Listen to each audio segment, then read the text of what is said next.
Coming at you from Super Training Gym in Sacramento. This is Mark Bell for SuperTraining.tv. Super Training Gym, the strongest gym in the West. You're about to see some of the strongest raw powerlifters in the world. This is Pete Rubish. Notice Pete is only wearing a lifting belt. In raw powerlifting, you're also normally allowed to wear knee wraps, and Pete decides to go without them. He also walks the weight out and has a very traditional style with his squat. Holy crap, unbelievable. Plenty of strength, plenty of power there from Pete Rubish. Keep in mind, that kid's only about 235 pounds, and I think he's only about 21 or 22 years old. This is Ernie Lilliebridge Jr. Right next to him in the black shirt is Ernie Lilliebridge Sr., and in the blue singlet, hovering around the background, is Eric Lilliebridge. This family is very strong. As a matter of fact, even just to be in this family, you have to deadlift at least 771 pounds, or you are exiled from the family permanently. So here comes Ernie Lilliebridge Jr. What you're going to notice from the Lilliebridge family is that they each have a very similar style with their squatting, benching, and deadlifting. And it's all due to the fact that Ernie Sr. is their coach. He's one of the best powerlifting coaches in the world. He's doing a great job with all these raw powerlifters. Oh man, Ernie looked like he just got back on his heels too much, which is what you want to do. You certainly don't want to be on your toes, but the weight shifted. For these guys to nail these big weights, everything has to be just right. Everything has to be perfect. Otherwise, that kind of thing can happen on any lift to any of these lifters. This is Dan Green. Dan Green's from the Northern California area, San Jose to be specific. He owns a gym called Boss Barbell. If you're ever in the area, go check it out. This guy's squatting over 800 pounds, deadlifting over 800 pounds, and bench pressing about 500 pounds. I met him a few years ago, and he was only deadlifting about 630 pounds. So to see the progress that this guy's made has been absolutely insane. Dan is competing at 220 pounds, but normally walks around at about 250. I don't know how the hell he does that. I don't know how he makes that weight cut. But when he came in to weigh in the day before this contest, he looked like a different person. Look at how low he's carrying the barbell. That's an interesting style. Has a wider stance than most of the other athletes in this contest. Turns a wonderful shade of purple there. Those knee wraps are wrapped so tight that a lot of my guys couldn't even help him get the knee wraps off. This is Brandon Lilly from Paint Lick, Kentucky. This is a 760-pound squat from the big man. This guy's about 320 pounds.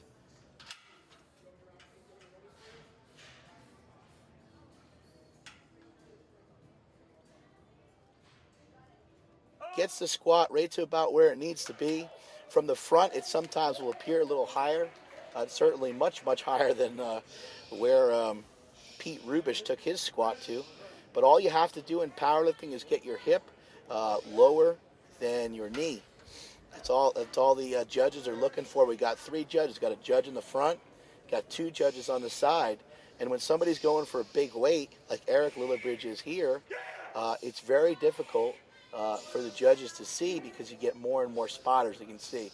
And you can see Pop's there in the background. And he's encouraging his son throughout the lift.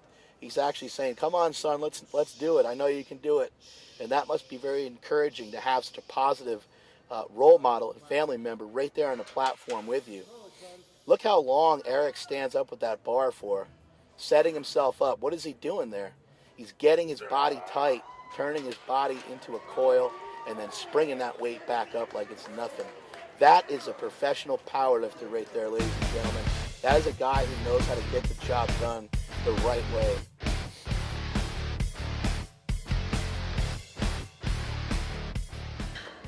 Pete Rubish is a young lifter, but a lot of these guys, just because they're young, you still need to understand that they've been at it for a long time. Pete Rubish is a YouTube. He's on the YouTubes. He's a YouTube sensation. And if you've never seen him before, check him out on YouTube. Do a search for him. This guy is lifting weights with a washer and dryer behind him. Very minimal equipment. He just basically has a barbell, and he just destroys himself. One of my favorite lifters in the whole country. Look at the intensity. You can see it in his eyes that he's going to will this thing to happen no matter what. And that's the type of determination it takes to hit these big weights. Like I mentioned earlier, everything's got to be just right. You got to have that form correct. Everything's got to be locked in, and he's working on getting his body tight right here.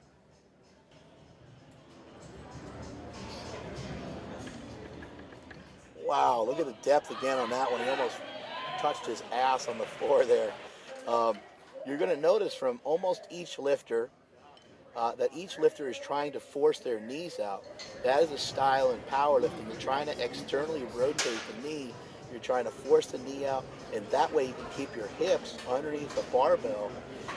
You have a better relationship to where your hips are to where the barbell is. Otherwise, your hips get taken out of lift. They get too far away from the barbell, and you end up using a ton of lower back. So here comes Ernie Jr. again. He missed that first lift. You get 3 attempts in powerlifting, and he's got to come back and make this one. You can't go back down and wait either. That's the real pain of the whole thing, is that once you selected a weight, you can no longer go down in weight. You've got to continue because you need to keep that same rotation. So now here they are getting everything set just right. Nothing is normal at these powerlifting meets. That barbell is a 65-pound barbell. It's a specialty bar. It has a grid on it that looks like a tank tread, and it will rip your t-shirt right off your back. It actually is quite painful, but you figure, screw it. You got to get through it for just one lift. And there's a much more explosive squat there from Ernie Jr. that time. Looked like he handled that one a little bit better. And here comes Dan Green again. Now Dan's also wrapping his wrists, and that has to do with the low bar placement. The low barbell, he's also chalking up his hands, get a little extra grip. And here's myself trying to get a picture of Dan. I'm not only a fan and a judge and a lifter, but just a fanatic about powerlifting. I've been a fan of this sport ever since I was about 12 years old. Saw guys like Anthony Clark and Ted Arcidi back in the day lifting huge weights, Ed Cohn, Bill Kazmaier, just to name a few. So here goes Goldilocks again. See how he's locking that weight in there, getting it set just right. And you can see how much his wrists are bent back, and that's why he wrapped his wrists. And just a beautiful squat there by him, but he just couldn't come up out of the hole. It looked like he actually kind of tilted to one side. This type of powerlifting where you're not relying on anything but yourself, you're not relying on any powerlifting gear, can be extremely demanding on your body. And if you tilt to one side and you go stray on one side, that weight's going to tilt, and you could possibly get injured. The rate of injury can be much higher with raw powerlifting, and that's why these guys need to hone their form and technique in. So it's absolutely perfect. Here comes big Brandon Lilly again from Paint Lick, Kentucky. He kind of reminds me of Hillbilly Jim. Remember that guy from the WWF years and years ago? Brandon is a huge guy. He's probably about 6'2" or 6'3", takes up the whole monolift, and here he goes for an 810-pound squat. Gets a little bit forward there, but was still able to come up with that weight. Brandon has a much slower descent than some of these other guys. Each guy has kind of their own style that they developed. And here comes Ernie Lilliebridge. This kid is just a monster, and he's been on fire lately. And when I say kid, I mean kid, because he's only about 22 years old or so. I don't know if I have that 100% correct, but he's definitely not older than like 24. Eric is an absolute beast. There's Pops again, encouraging him. Look at Dad is working harder than Eric is. He's sweating his butt off over there. At Super Training, we try to supply the meet with the best possible situation that we can. That's why we got my man Amadeo Novella, one of the greatest back spotters of all time, up there. We also have my man Big Bird up there. And those guys are going to make sure everything's set correctly for these lifters. Nothing can be off. Everything's got to be just right. And here goes Eric for what I believe is about an 865-pound squat. Unbelievable. This kid deadlifted 800 pounds at 19 years old. That is absolutely insane. And here's that style again, him getting himself tight. Hits it just the way he needs to hit it. That was a perfectly executed squat there by Ernie Lilliebridge. That type of lifting causes tremendous amounts of pressure, and you saw the blood on Ernie Lilliebridge's face. Here is Stan the Rhino Efferding. Stan got the name Rhino from Flex Wheeler, who was training him. While Stan was competing in bodybuilding, Stan actually became a professional bodybuilder, and he's known to the world as the world's strongest bodybuilder. But I would go as far to say as he's pretty much the world's strongest power lifter. Other than you got a couple of guys out there, you got Milanichev, and you got some of the Russians, Mikhail Kokilev. You got a couple guys out there who can rival him for that title. And also, you can't forget about Ernie Lilliebridge, who's right there, totaling a very similar amount to Stan. But here comes Stan with an opening attempt of 903 pounds. Now you're going to see Stan has his feet ducked out a little bit more than some of the other athletes, and he's trying to really rotate his hips, keep his hips underneath the barbell as best he can. He stands up with that big weight, and this takes a tremendous amount of balance, and you can see he's getting off balance. Something doesn't feel right to the big man, and so he abandoned ship, and probably rightfully so. With that kind of weight on your back, if there's too much doubt in your head, you're probably better off racking it and realizing that you have more attempts coming up. Here comes Pete Rubish, and Pete Rubish nearly got chopped in half from 639, so I do not know what encouraged him to jump to 300 kilos. 661 pounds. This kid has way more guts than brains. He is completely out of his mind, but yet again, here he goes, ready to rumble. I believe Pete is out in, I want to say maybe like Wisconsin or something like that, going to school. I know he's out in the middle of the country somewhere. Here he goes, setting up for a huge 661 squat. One of the few lifters who's actually walking the weight out. Let's see what happens with this attempt.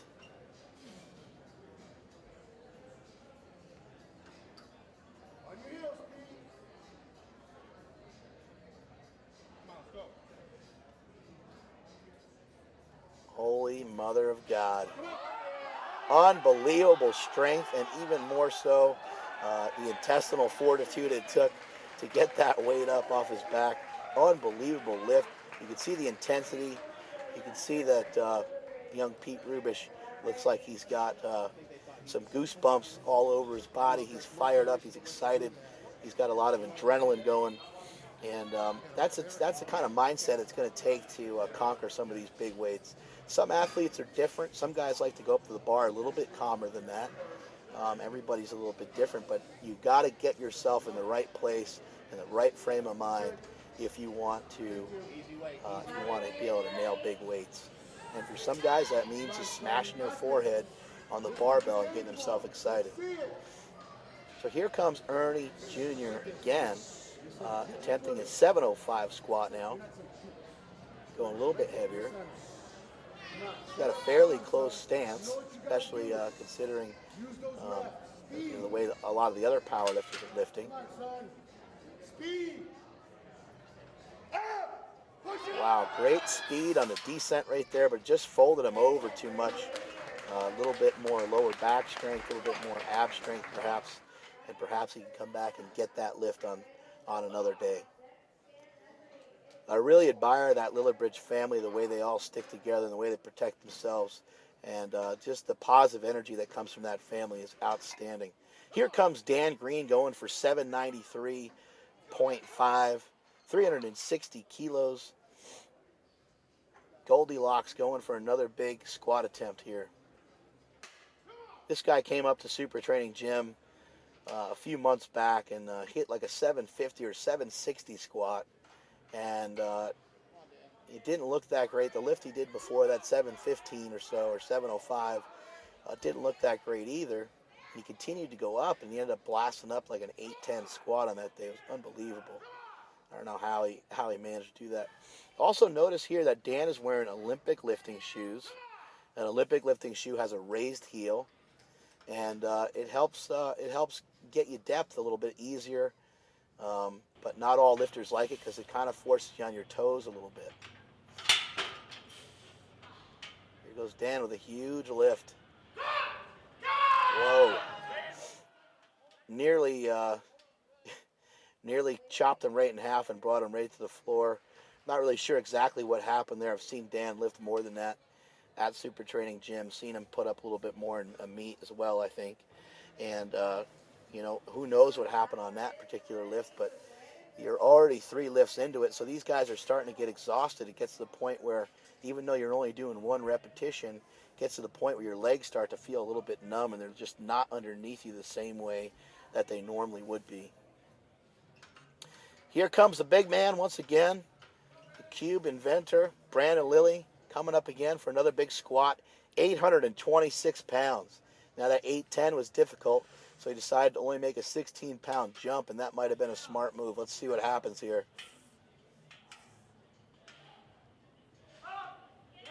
Big man stays a little bit more upright and actually manages that squat a little bit better than he did with the previous one, and he is fired up, folks. Here comes pro bodybuilder Stan the Rhino Efferding trying that 903-pound attempt once again. There's his boy Creed right behind him. Creed has a straight brim hat and always looks good. Creed's motto is it's better to look good than it is to lift good. Here comes Rhino wrapping up the wrists extra tight, trying to get everything just right for this huge lift. If he makes this lift, this would be a world record attempt in a 275-pound weight class. Nobody has ever lifted this much weight in a 275-pound weight class, and that's what Stan Rhino Efferding is looking to do right here. Now, folks, if he misses this lift, he's out of the meet. Can't continue. He's not allowed to bench press, not allowed to deadlift, and so basically this is a do-or-die situation, sudden death, if you will. There goes Stan on racking it. You can see a little imbalance there, some shaking going on. Pretty good power out of the hole, and he just couldn't come up with it all the way. Not quite enough back strength to really finish that lift out. After you get to that 3rd attempt, like I mentioned earlier, your legs just aren't underneath you the same. Fatigue is starting to settle in, and even worse, self-doubt is settling in. So that's Stan Efferding's first bomb out in the powerlifting meet. It happens to every lifter at one point or another in their career, and that's a tough thing to see. But Stan will be back lifting at Super Training Gym. We have a contest coming up March 24th, I believe is the date. Whatever that Sunday is, March 23rd or March 24th. Here comes Ernie Lilliebridge again. He's got pops wrapping up his knees, and he is excited. He is fired up. Eric is going for a 903-pound lift as well, and Eric also competes in the 275-pound weight class. Look at Eric getting fired up. Look at the dad getting him fired up. The dad's making sure everything's just right, and he's also trying to get the crowd into it, smacking his son upside the head. Both Lilliebridges are there, encouraging their son. You can also see some other lifters from Pro Gym in the background, trying to get him fired up and get him excited for this world record attempt. Eric's going to rest that weight on those ginormous traps. You can actually see how far away the barbell is from his shoulders because his traps are so big. That's pretty ridiculous. Let's see what happens here at this 903-pound attempt. This is unreal. 2 lifters in a row trying for 903 pounds.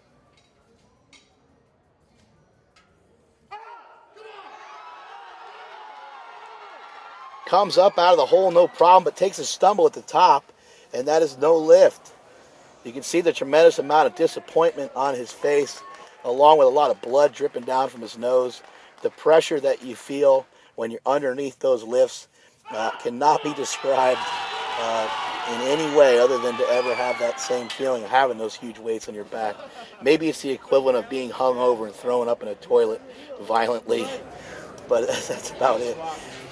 Tremendous attempt by him. You can see the disappointment, but he also has to have some faith in himself that will get, he will wipe that 903-pound squat out the next time he takes a crack at it. Unbelievable attempt there from Ernie Lilliebridge. Awesome to have that family around. Awesome to have that family at the meet. Very positive. There's Ernie Sr. right there. Whether his son makes a lift, misses a lift, he's still right there next to him. Fran's powerlifting team, you can see he's wearing the shirt there. Ernie Sr. was actually just appointed as the team leader. He's the team coach now for that gym out in Chicago, I believe. Special thanks goes out to Kara Weston for running the powerlifting meet. Special thanks goes out to all the spotters and loaders for their help. And a huge thanks goes out to Jim McDonald, who runs supertraining.tv, puts all this footage together. And another special thanks goes out to Steve Lavelle, who was also a cameraman on that day. And that is it from supertraining.tv.